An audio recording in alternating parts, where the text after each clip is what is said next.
Corona virus का कहर अब हिंदुस्तान में भी देखने को मिल रहा है। मुल्क में अब तक कोरोना वायरस से 2 अमवात हो चुकी हैं। कर्नाटक में एक सनरसीदा शख्स की मौत के बाद दिल्ली में एक खातून ने जुमे को दम तोड़ दिया था, जबकि सऊदी अरब से हाल ही में लौटे 71 साला कोरोना वायरस के मुश्तबा मरीज की महाराष्ट्र के बुल्ढाना जिले में मौत हो गई। अभी जांच रिपोर्ट आनी बाकी है। उधर कोरोना वायरस के मुतासिरीन की तादाद मुल्क में मुसलसल बढ़ रही है। अब मरीजों की तादाद बढ़कर 93 हो गई है। अंदेशा जाहिर किया जा रहा है कि इस तादाद में मजीद इजाफा हो सकता है।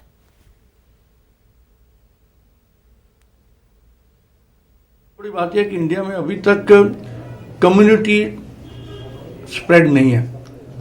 कम्युनिटी स्प्रेड उसको बोलते हैं कि जब एक व्यक्ति से 10 को हो गया, 10 से 100 को हो गया। अभी तक क्या हो रहा है, लकीली कि एक व्यक्ति से दूसरे को हुआ, दूसरे से तीसरे को हुआ, चौथा परिवार के अंदर हो गया। कोरोना वायरस की बीमारी की रोकथाम का यही तरीका है कि हम इसके स्प्रेड को रोकें। स्प्रेड को आप तभी रोक पाओगे, मान लो अगर मुझे खांसी हो रही है और मेरी खांसी की वजह से मेरा इन्फेक्शन दूसरों को ना फैले, वो रोकना है। और क्योंकि ये जर्म थोड़ा सा वायरस जो है हैवी ज़्यादा है, इसलिए हवा में तैरता नहीं है। मैंने खांसी की तो मैक्सिमम 1 मीटर तक किसी व्यक्ति को ये अटैक कर सकता है। या मेरी खांसी की वजह से इस टेबल के ऊपर मान लो कुछ कीटाणु आके बैठ जाते हैं, या मैंने खांसी करते वक्त मुंह पे हाथ रखा या हैंकी यूज़ किया और वही मैंने यहाँ रख दिया, तो वहाँ पर जो कीटाणु रहेगा कुछ घंटों तक रह सकता है।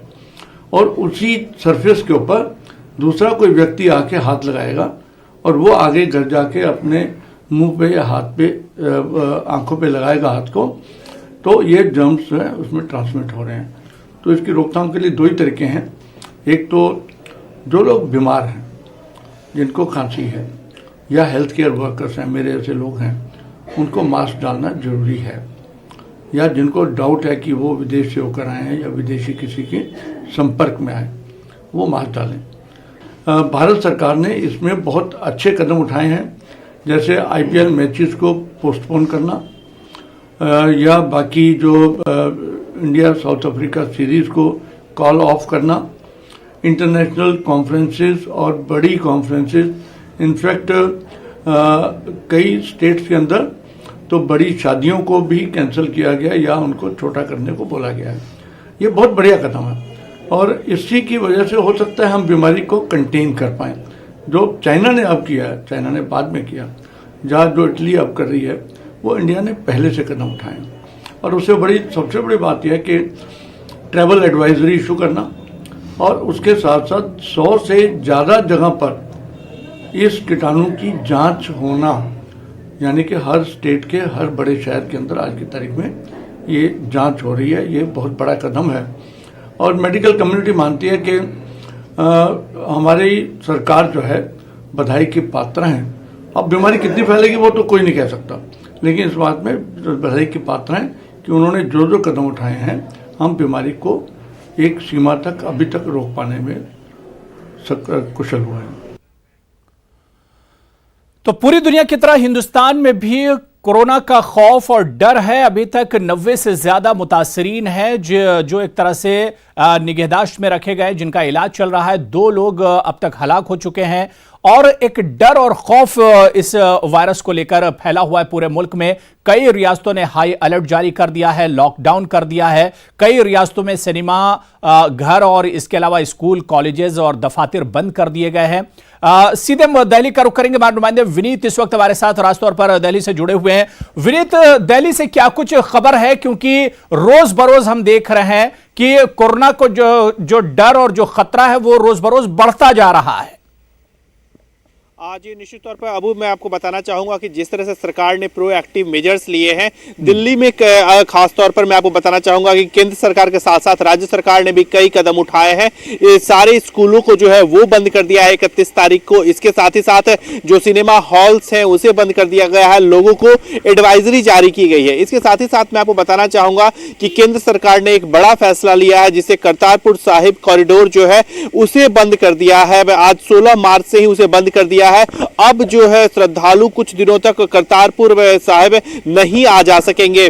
तो साफ तौर पर सरकार की पूरी तरह से कोशिश यह है कि लोगों को संक्रमण से बचाया जा सके, जो भीड़ भाड़ वाले इलाके हैं उसे कम किया जा सके।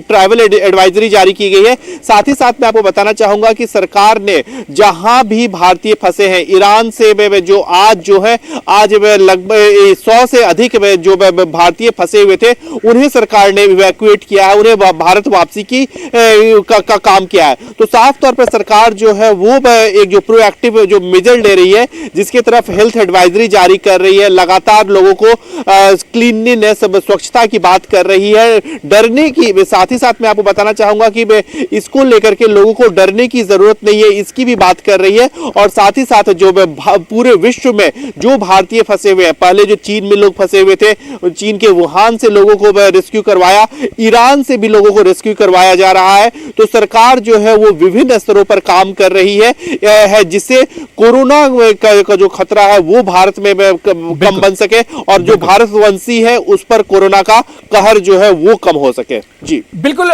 विनीत, क्या कुछ प्लानिंग है क्योंकि अब लगातार हम देखते जा रहे हैं कि पहले दिल्ली में एक शुरुआत हुई थी, एहतियाती तौर पर तमाम स्कूल कॉलेजेस बंद कर दिए गए थे। इसके बाद हमने देखा कि अदर जो स्टेट हैं, दूसरी रियासतें हैं, वहां पर भी इस तरह के कदम उठाए गए। इस वक्त सबसे बड़ी जिम्मेदारी सेंट्रल गवर्नमेंट की है, जो मरकजी सरकार है उसकी है। क्या कुछ प्लानिंग सरकार कर रही है इससे निपटने के लिए, क्योंकि लगातार इसके केसेस बढ़ते ही जा रहे हैं विनीत? जी निश्चित तौर पर मैं आपको बताना चाहूंगा कि केंद्र सरकार और राज्य सरकार जो है वो दोनों लगातार इस पर नजर बनाए हुए हैं। मैं आपको बताना चाहूंगा कि केंद्र सरकार ने 5 मंत्रालयों की एक कोऑर्डिनेशन कमेटी बनाई है और वो कोऑर्डिनेशन कमेटी रोज शाम को प्रेस कॉन्फ्रेंस करती है और लोगों को इसके बारे में जानकारी भी देती है। इसके साथ ही साथ मैं आपको बताना चाहूंगा कि प्रधानमंत्री नरेंद्र मोदी ने, चूंकि ये वैश्विक समस्या है, पूरे विश्व को इसने प्रभावित किया है, तो वैश्विक स्तर पर लोगों से बात की है। मैं आपको बताना चाहूंगा कि सार्क देशों के नेताओं के साथ भी उन्होंने चर्चा की है और कहा है कि सार्क देशों को मिलकर के इससे निपटना चाहिए, क्योंकि ये एक वैश्विक समस्या है। जिस तरह से ये बीमारी फैल रही है, वैश्विक बीमारी के तौर पे फैल रही है, तो सभी के साथ मिलकर के काम करने की बात की है। विदेश मंत्रालय लगातार भारतवंशियों के टच में है। इसके साथ ही साथ हेल्थ में जो स्वास्थ्य मंत्रालय जो है वो लोगों के साथ टच में है। मैं आपको एक बात और बताना चाहूंगा कि जिस तरह से जो जरूरी चीजें हैं, चाहे वो हैंड वॉश को हो, उसको सरकार ने इमरजेंसी गुड्स में रख दिया है, उसकी कालाबाजारी ना हो उसके भी प्रयास किए जा रहे हैं। जैसे कि कई खबरें आ रही थी कि जो हैंड वॉश है उनकी कीमतें जो है वो बढ़ गई है, उसको रोकथाम की लगातार प्रयास किए जा रहे हैं। साथ ही साथ लोगों को अवेलेबल हो। इसके साथ ही साथ मैं आपको बताना चाहूंगा कि जो सार्वजनिक जगहें, जैसे कि कई दफ्तरें हैं जहां पर लोगों को जाना जरूरी होता है, वहां पे सैनिटाइजर के प्रयोग को अनिवार्य किया गया है। अब हम कई होटल में जाते हैं जहां पर लोग, हालांकि कहा गया है कि कम से कम लोग ट्रैवल करें, लेकिन ऐसे में जो लोग जिनको ट्रैवल करना जरूरी है, जिनको होटल्स में जाना जरूरी है, वहां पर भी हमने देखा है कि वहां पे भी बिल्कुल विनीत, मेरा आखिरी सवाल ये, क्योंकि अभी तक इसका वैक्सीन तैयार नहीं हुआ है, दवा भी इसकी तैयार नहीं हुई, सिर्फ एहतियात ज्यादा से ज्यादा बरता जाए इसको लेकर।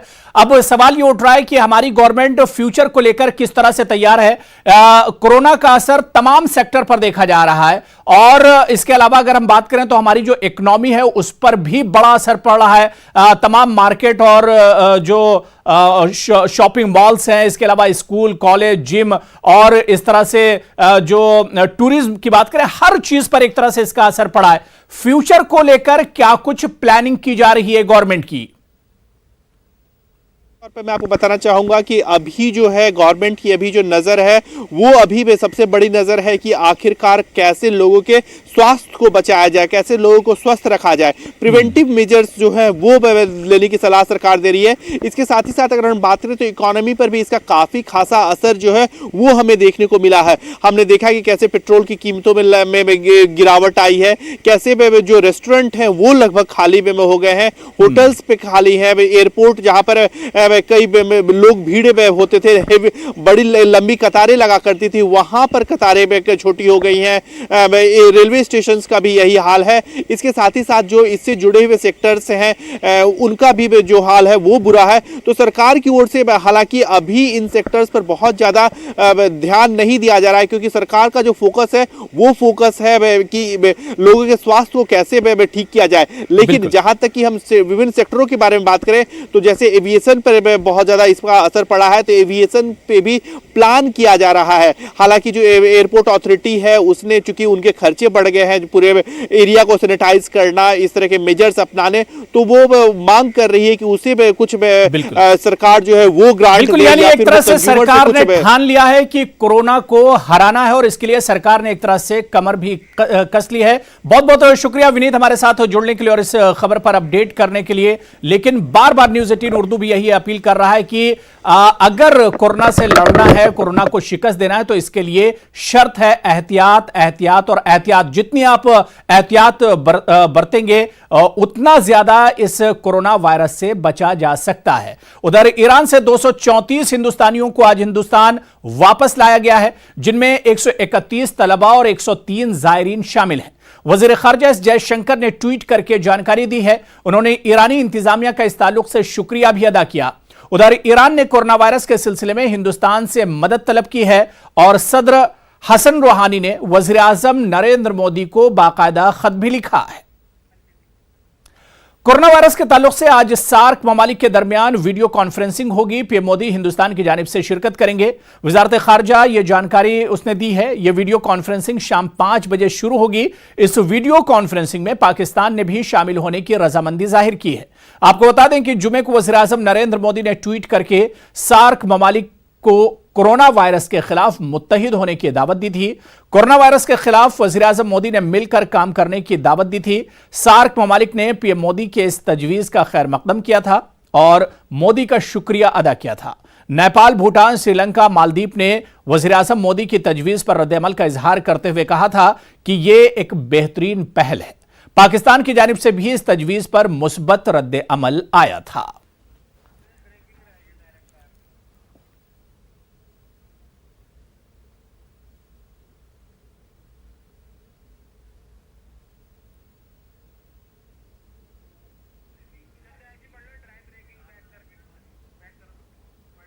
और चलिए महाराष्ट्र से इस वक्त कोरोना से जुड़ी हुई बड़ी खबर आपको बता दें कि मुल्क में सबसे ज्यादा कोरोना वायरस के मामले महाराष्ट्र में सामने आए हैं। पीसीएमसी में 19 अफराद पॉजिटिव पाए गए हैं। दुबई के एक ग्रुप में 4 अफराद में मुस्बत इन्हें पाया गया। थाईलैंड के सफर से लौटे एक 21 साल नौजवान में मुस्बत पॉजिटिव पाया गया है। इसी तरह से महाराष्ट्र में कुल कल की अगर हम बात करें तो एक ही दिन में कुल 12 केसों की तौसीक हुई है। कल एक दिन में महाराष्ट्र में कोरोना के मरीजों की तादाद अब 31 हो गई है। तो सबसे ज्यादा केसेस महाराष्ट्र में कोरोना के एक तरह से पॉजिटिव पाए गए हैं, जिन्हें इंतहाई निगहदाश्त में रखा गया है, जिनकी जांच चल रही है। और इनमें से ज्यादातर तादाद उन लोगों की है जो बाहर ममालिक से वापस हिंदुस्तान लौटे हैं। और चलिए इस खबर पर और बातचीत करेंगे, सीधे मुंबई का रुख करेंगे। नुमाइंदे अमित राय हमारे साथ फोन लाइन पर जुड़े हुए हैं। अमित, इस वक्त जो खबर महाराष्ट्र से आ रही है खासतौर से, और मुंबई की जो खबर है कि कोरोना वायरस का पूरे मुल्क पर तो एक डर और खौफ है, लेकिन महाराष्ट्र से जो खबर आ रही है महाराष्ट्र के और मुंबई के लोगों के लिए बड़ी डरावनी है कि सबसे ज्यादा पॉजिटिव जो केसेस हैं वो महाराष्ट्र के हैं।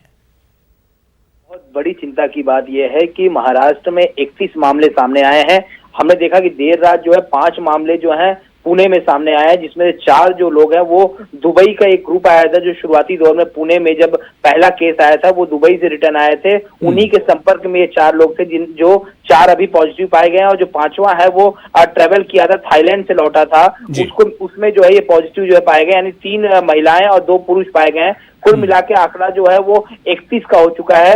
सरकार ने एहतियातन कई सारे कदम उठाए। 31 मार्च तक जो है जितने भी मॉल हैं उसे बंद कर दिया गया है, स्कूलों को बंद कर दिया गया है, कॉलेजों को बंद कर दिया गया है, बच्चों की परीक्षाएं रद्द कर दी गई। सिर्फ 10वीं या 12वीं की जो बोर्ड की परीक्षाएं हैं वो ही अपने समय के साथ चलेंगी, बाकी सब कुछ बंद कर दिया गया है। थिएटर, स्विमिंग पूल, जिम सब कुछ बंद कर दिया गया है। शादियों में लोगों से आग्रह किया गया है कि भीड़ भाड़ बिल्कुल ना हो, लोग अपने घरों से ना निकलें, और दवाओं का जो है और बेड जो आइसोलेटेड जो बेड हैं उसका जो है इस्तेमाल जो है हॉस्पिटल में ज्यादा से ज्यादा किया जा रहा है, उसकी सुविधा जो है वो मुहैया कराई जा रही है। यानी कुल मिलाकर देखें तो सरकार की तरफ से एहतियातन कदम उठाए जा रहे हैं, लेकिन महाराष्ट्र में जिस तरह से आंकड़े बढ़ रहे हैं, कल एक दिन में जो है 12 जो है पॉजिटिव केसेस पाए गए हैं, बहुत बड़ी चिंता का विषय है। और बिल्कुल अमित, एक चीज और समझना चाहूंगा कि जो 31 केसेस हैं या कल के अगर 12 केसेस के मामलों की हम बात करें तो ये सब के सब बाहर से आए हैं या इसमें यहां के लोग भी हैं?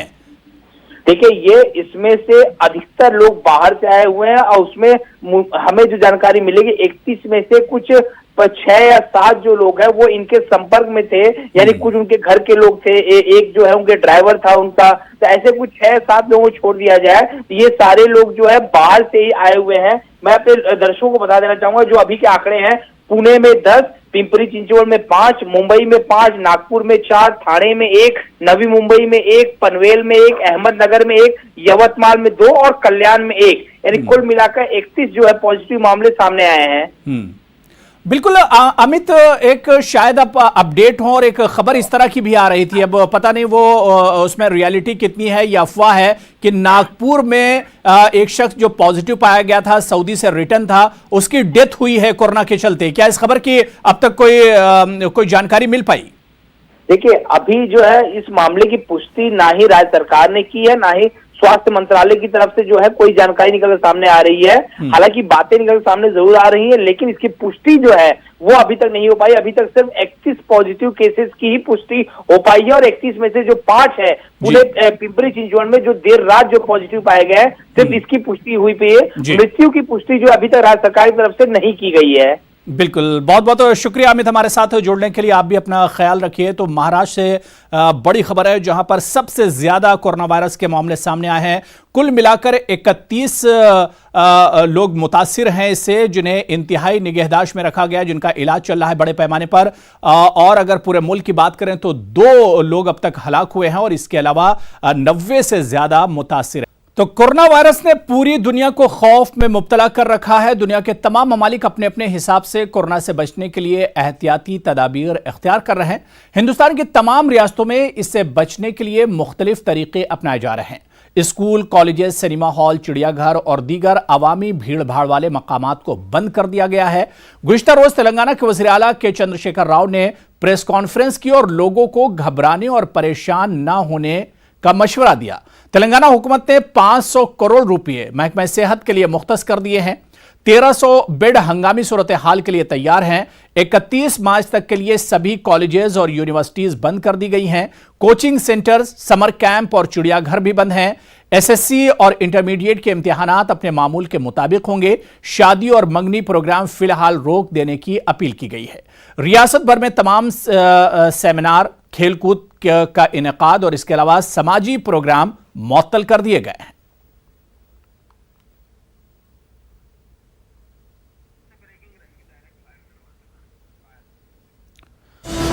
उधर आंध्र प्रदेश से बड़ी खबर है, जहां रिव्यू मीटिंग चल रही। कोरोना वायरस से निपटने के लिए सीएम जगन मोहन रेड्डी की क़यादत में ये मीटिंग चल रही है।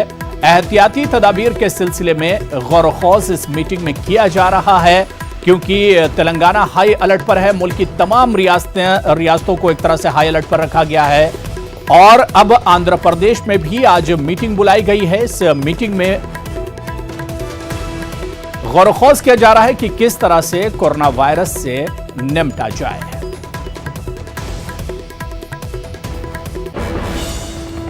और इस वक्त जम्मू कश्मीर से बड़ी खबर आ रही है, कुलगाम से, जहां लश्कर का ओवरग्राउंड वर्कर पकड़ा गया है। देर रात मालपुरा से ये OGW गिरफ्तार किया गया है, जिसकी तौसीक भी की गई है। नाकाबंदी के दौरान जम्मू श्रीनगर हाईवे पर यह शख्स पकड़ा गया है। पकड़े गए शख्स का नाम परवेज अहमद मत्तू बताया जाता है। कुलगाम का रहने वाला है। 3,70,000 रुपये भी इसके पास से जब्त किए गए हैं।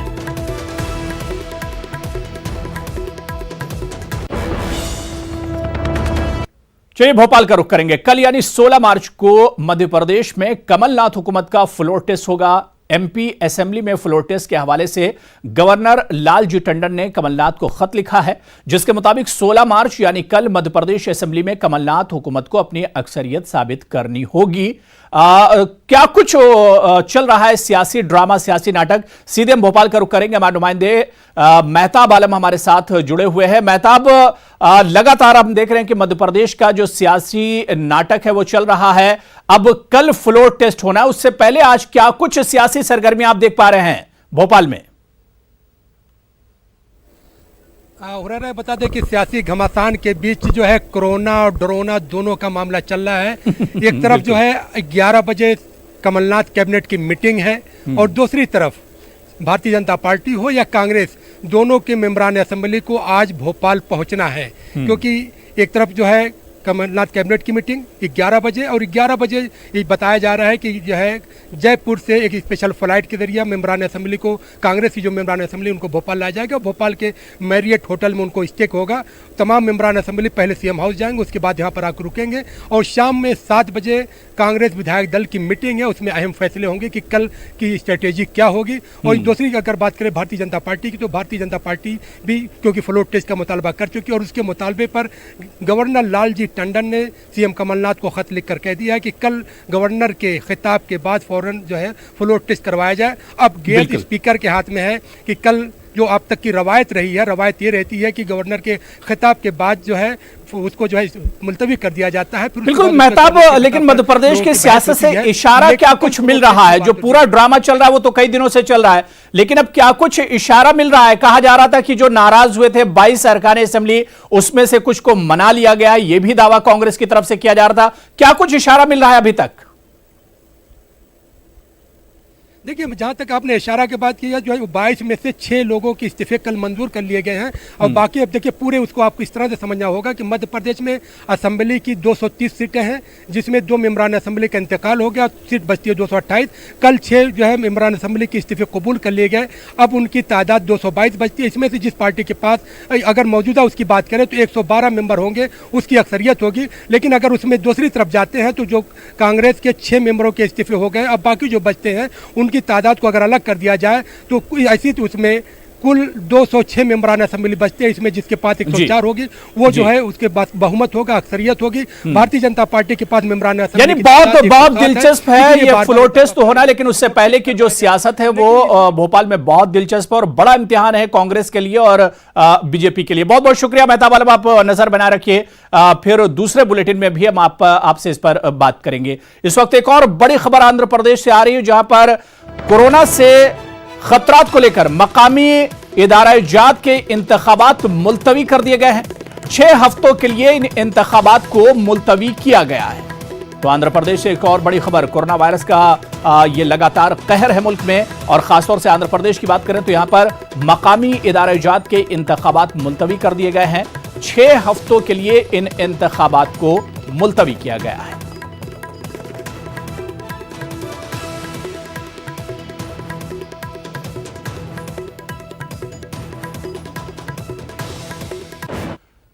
चलिए आगे बढ़ेंगे। लखनऊ में आज भीम आर्मी के चीफ चंद्रशेखर आजाद की सरबराही में सियासी पार्टी लॉन्च होने वाली है। बहुजन समाज पार्टी के बानी काशीराम के यौम पैदाइश पर यह पार्टी लॉन्च होने जा रही है। कहा जा रहा है कि भीम आर्मी चीफ चंद्रशेखर ने पार्टी के लॉन्च के लिए काशीराम के यौम पैदाइश का दिन बहुत सोच समझकर तय किया है। चंद्रशेखर दलित तबके को खुश करना चाहते हैं और बहुजन समाज पार्टी सुप्रीमो मायावती की लॉन्च होने वाली पार्टी पर भी उनकी नजर है।